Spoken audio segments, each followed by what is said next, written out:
Well, hey everybody, welcome back to another episode of Totally Amazing Mushrooms.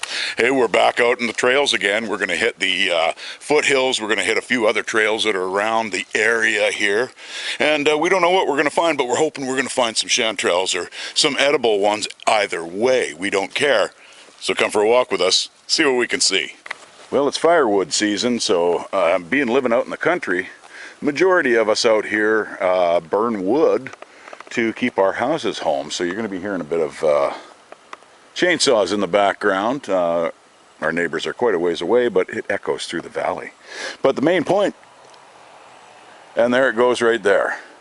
But the main thing that we were looking for is right here, hidden so very well. If you remember on our last episode, we showed the Cantharellus subalbitus, which was the white chanterelle. We have here the golden Pacific chanterelle. This is Cantharellus formosus. Oh yeah, beautiful. They like hiding. Here it is right here.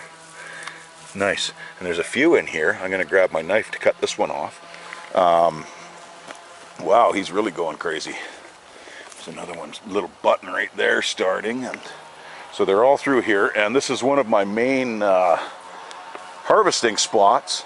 So this is just wonderful that these guys are coming up now. So just let me grab my knife. One thing is both in the white chanterelles and the golden Pacific chanterelles, they have pretty much the same things going for them. And look at this. This is beautiful. See those wrinkly kind of ridges or veins kind of thing? But yeah, so these guys are loaded with so many minerals: calcium, iron, selenium. Like I said, they got the beta-glucans, they got the polysaccharides, they've got the polyphenols, the ergosterols, they've got vitamin A, E, D, and C. Just amazing, amazing. But one of the things I forgot to mention when we were covering the white chanterelles was that these guys also have anti-protozoan qualities to them. So like the protozoans being like the diatoms, the parameciums, and the amoebas and whatnot like that. Also they have anti-nematode qualities too. So you're not getting those little wormy guys getting into these guys. So that's wonderful. So like basically insects and bugs don't like these. And they can go pretty much their entire time without being attacked, so you're not going to be finding any fly larvae or anything like that in these guys. Maybe the odd little surface beetle or something like that crawling around, but wow. So let's take a sniff of this guy and see if it's any more fruity or apricotish smell than the white ones did. Because when I picked the white ones, they weren't really apricot-y smelly.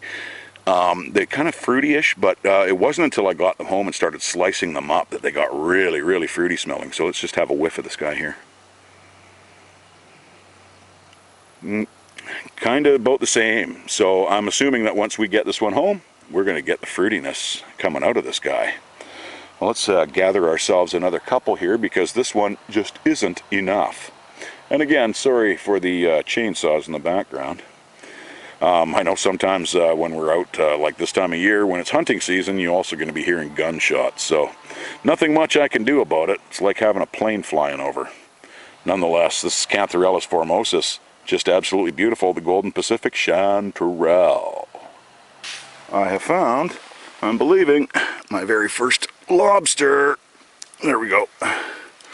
Yep.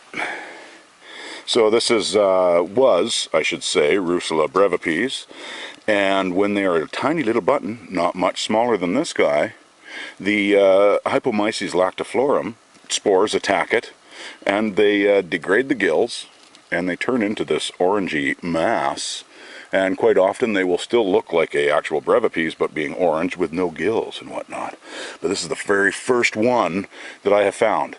Now, I have not found not one single Rusula, you know, so it's, I haven't found a brevipes, I haven't found a Zarampolina, I haven't found a Mytica, I haven't found any of them. But apparently the lobsters are doing their thing on their little buttons, so soon enough. And there should be, hopefully, some others around here. But this one's going into the basket for sure. And this is one of my favorite spots, by the way, for many, many, many mushrooms. Now we're out on the Trans-Canada Trail again, way out there, and we're in the foothills.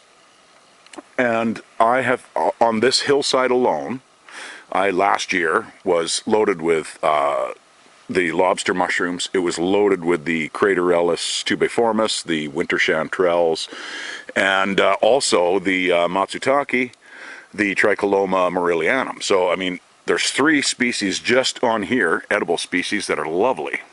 And just over that ridge, just up there, on the other side, is where I found those white chanterelles. It's where I find the hydenum, the tubiformis, the Washingtonianas, and I also find the Hypholoma capnoides, and on the same tree as the Hypholoma capnoides, I also find the Sarcomyxa ceratina, which is the late fall oyster. So just so many things in just a couple of acres, really, truthfully. I mean, there's thousands of acres out here of forest, but these, just this hillside here, and on the other side of that hillside, oh, and at the top there's also, like, I find Ramaria all over the place, and I found a couple of really nice Hydenellums up there too. So yeah, this is just a fabulous, fabulous spot for fungi. So right on. Let's see if we can fill this basket though.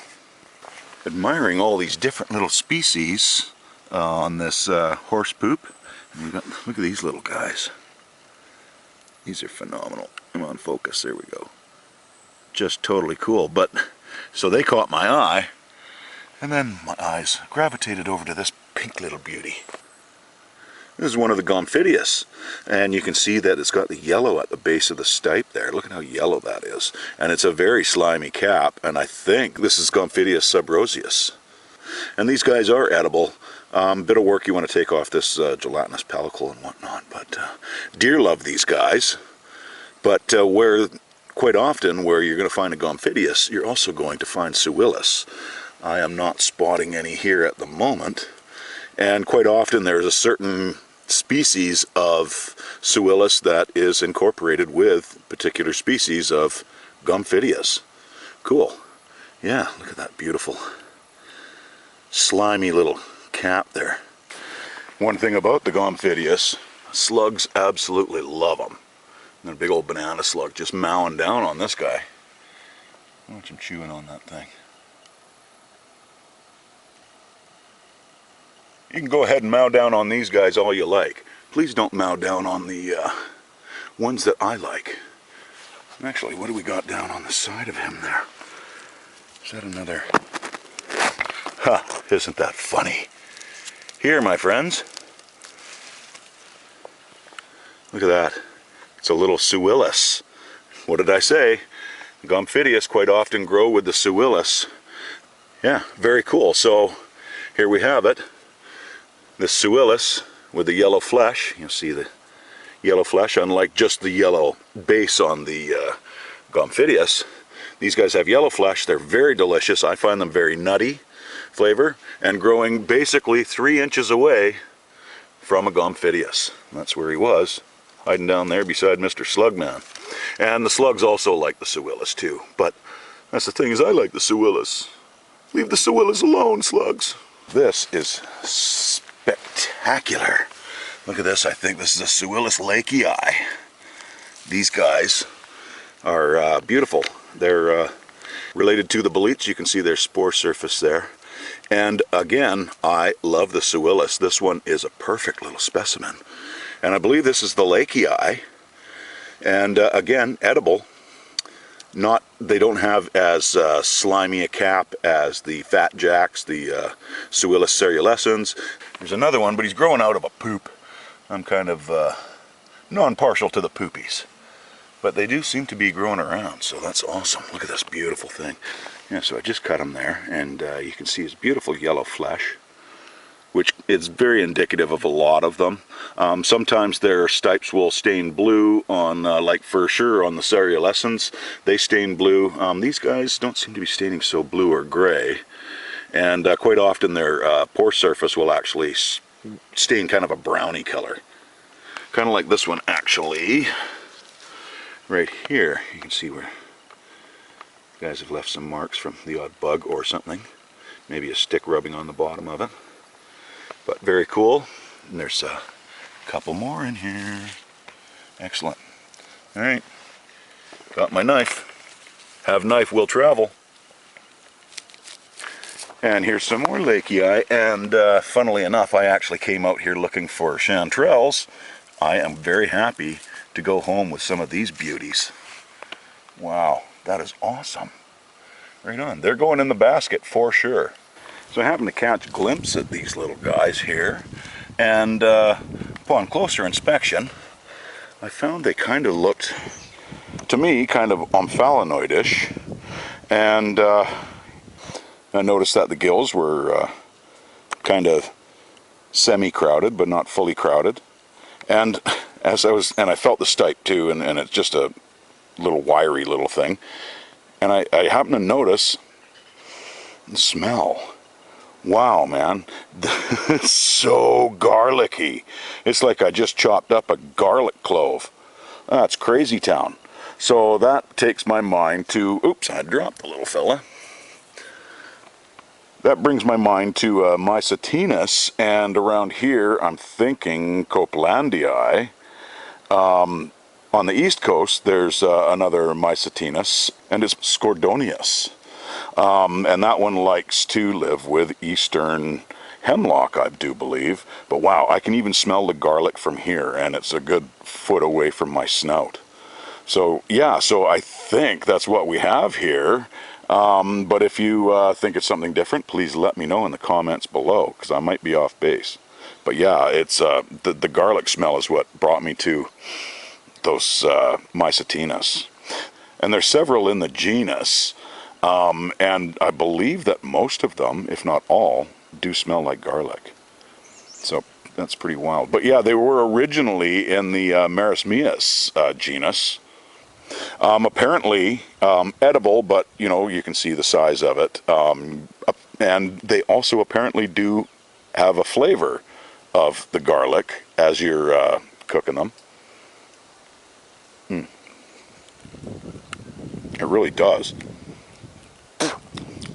Wow, it has a garlic flavor too. So bizarre. Either way, okay, so I think that's what we have here is Mycetinus copelandii. No relation to Stuart. Now, as one of our amazing subscribers happened to mention how hard it is sometimes to find the white chanterelles because you can almost step on them. Well, it's so true. I have been walking this forest for quite a bit. So here we have the Cantharellus subalbidus, the white chanterelle. Look at how beautiful, beautiful snowy white. We'll cut this guy off. Love that sound. And look at that beautiful, beautiful gill structure. Yeah, kind of veiny, kind of ridges kind of thing. Absolutely fabulous. Look at this beautiful, beautiful, beautiful meat on it. And again, bugs don't like these guys, worms don't like these guys, nematodes don't like these guys, you know, so just fabulous. Whereas the Suillus, they all love them. But either way, we're going to get some more of these white chanterelles and see if we can load up our basket. Heck, I mean, I know the white ones are hard to find. Sometimes the goldens are just as hard to find. This one's definitely under there. This is the Cantharellus formosus, as opposed to our Cantharellus subalbidus. I'm just going to grab my knife and cut this guy off here. And, wow, I love finding these guys. It's just so beautiful. So beautiful. Get under there. Then we can do a little comparison between the two. Between the golden, oh, there's another one right beside it.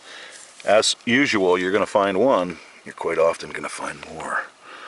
Beautiful, look at that. Okay, let's see if we can get this other one up here too.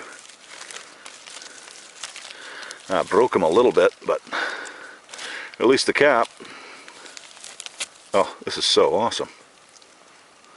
There we go, yeah, you can see that he's been stepped on or something, probably by me. But nonetheless, let's take our subalbidus, which is right here. And then we've got our formosus, Golden Pacific. And then we've got the white chanterelle. See if I can do this here.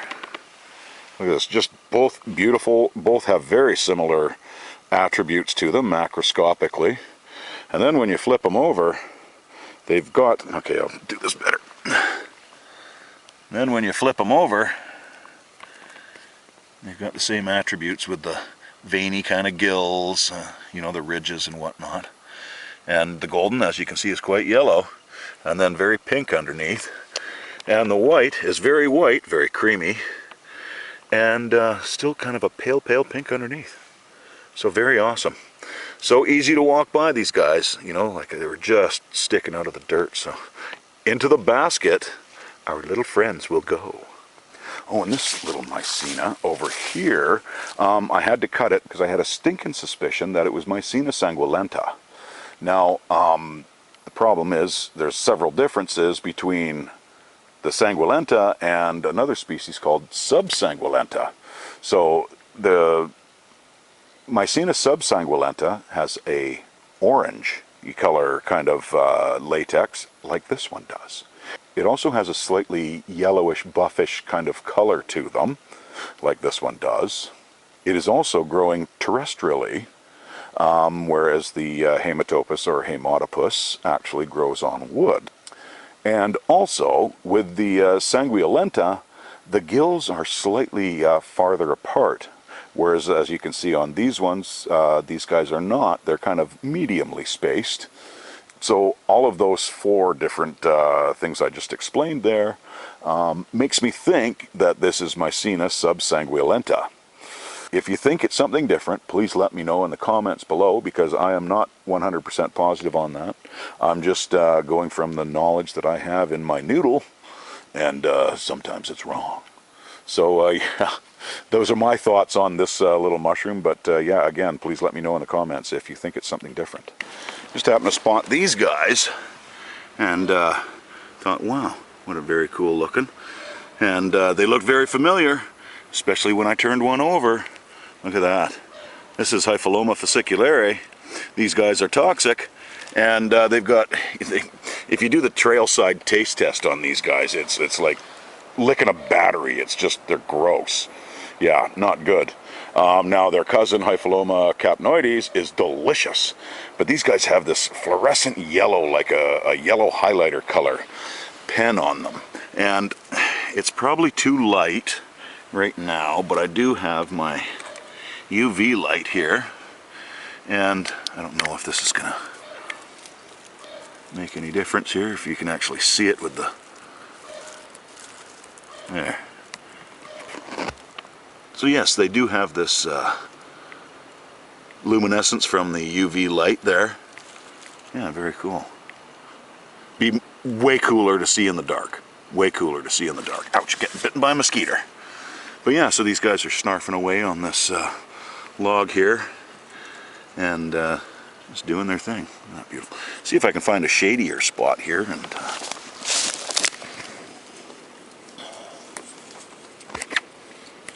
make it show up a little bit better. But yeah, the camera's just not doing it justice. Wow, does it ever look cool here though? Wow. Right on. Hypholoma fasciculare. Toxic, don't eat them. And after finding all those Suillus lakei, look at this. I think we found a lovely fat jack. This is Suillus cereulescens. And take a look at this guy. That's fabulous. This guy will start bruising blue right away, and as you can see, it's already turning blue. Yeah. Really, really cool. What a beautiful specimen. Yeah, these guys won't have any scapers on them like the lakei. They're not brown like the penny buns. And yeah, and oh, I think I see a bunch more under that tree there. I was actually going, I think I've got enough Suillus, but after seeing these, I've got to put a couple more into the basket there. They're just beauties. They're just absolutely beautiful. And just, yeah, wild. Grab this one.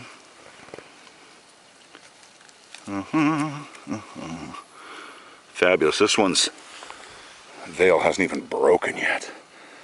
See that? Wild. It's absolutely beautiful. And it will leave like a sort of a rudimentary ring or ring zone anyways on these guys. And a lot of times the remnants will be hanging off the rim, which is really cool, but wow. Okay, I've really got a basket full of, God, they're just popping up all through here. Of course, I'm leaving the little buttons. They're not, because of the peeling, because of the removal of the pore body, they're just, the small ones are not worth it. You don't end up with any substance by the time you're done. And they're hard, they're slippery, they're slimy, and that one's a beauty. It's probably been eaten from underside, but these two are perfect. And we're going to throw these two into our basket as well.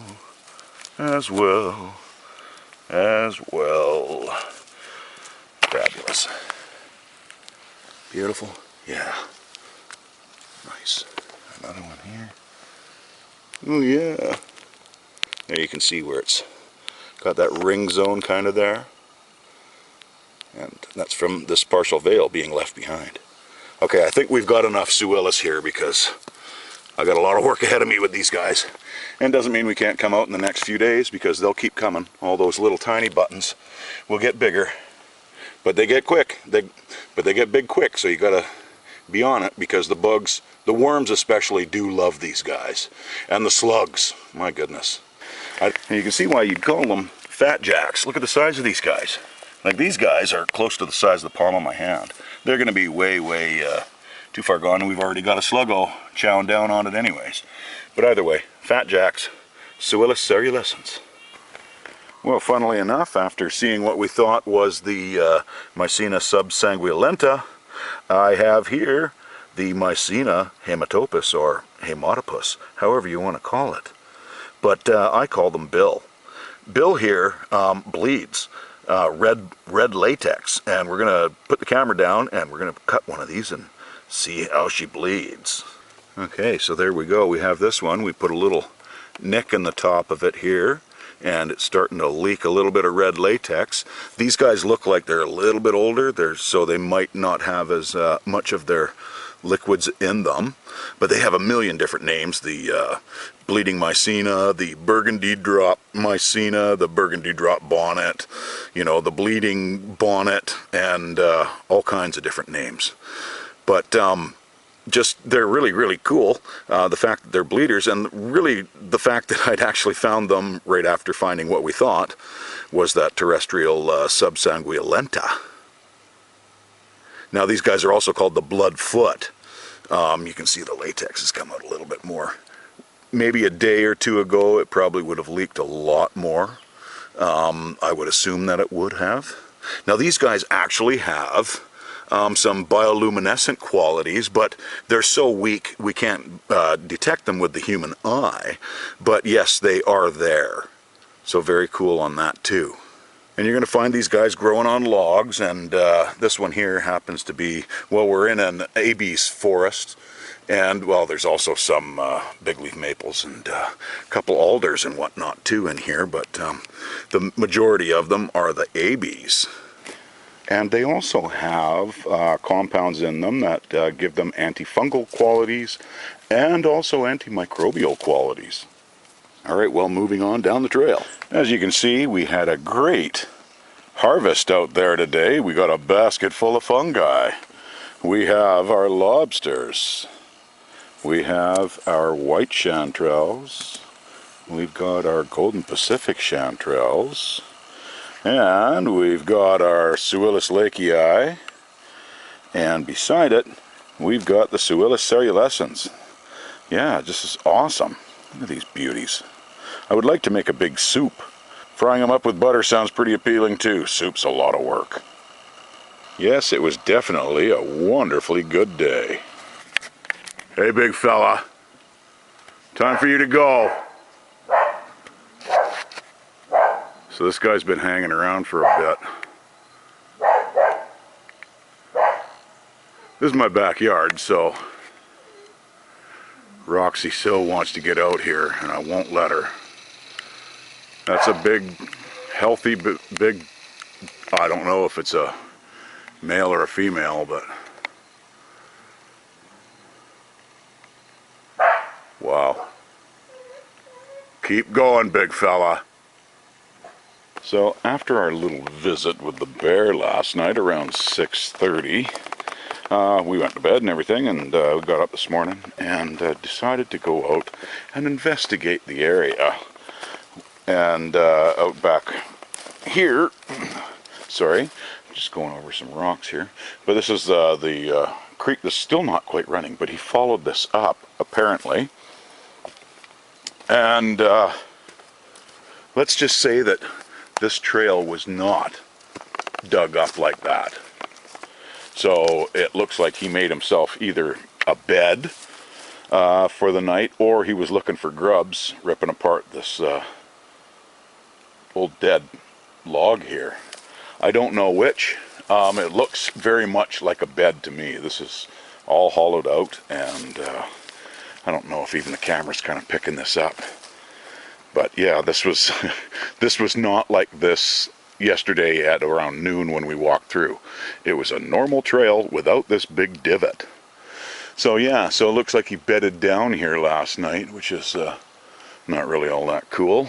But either way, I've got my bush cam, and we're gonna set this up out here. So, because love my bush cam, man, they're great. And so I'm just gonna set this up, and maybe we'll find something tonight. All right, everybody, that's all we have for you today. It was a great day. We had a great haul. We got a basket full of fungi. That's totally awesome. So thank you so very much for watching. And if you enjoyed what you saw, please hit the thumbs up and subscribe button. Till next time, my friends, take care now.